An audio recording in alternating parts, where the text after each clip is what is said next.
কিরে ছোট, তুই ঝাড় দিয়ে ময়লাগুলো আমাদের দিকে ফেলছিস কেন? ফেলেছি, বেশ করেছি। তুই কি পায়ে পা তুলে ঝগড়া করবি টুম্পা? গায়ের উপরে উঠে যাচ্ছ মানুষ তুমি। আমাকে মেরে ফেললো গো। এই কি হয়েছে এই টুম্পা? দাদা তোর টাকা আছে বলে কি তুই সবসময় চেঁচিয়ে আমাদের চুপ করে রাখবি? তোদের সঙ্গে কথা বলাটাই আমার পাপ হয়েছে। এই চলে এসো না।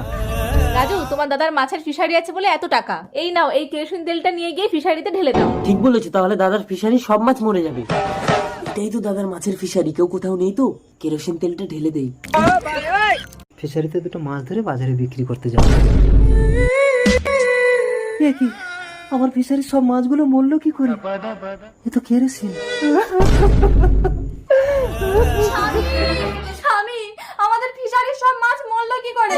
আয় না, কে আমাদের ফিশারিতে কেরোসিন তেল ঢেলে দিয়েছে। মহাজনের কাছ থেকে 1 লাখ টাকা ধার নিয়ে আমি মাছ চাষ করেছিলাম, বলেছিলাম মাছ বিক্রি করে সব টাকা দিয়ে দেবো। এখন আমি কি করে দেবো? ওগো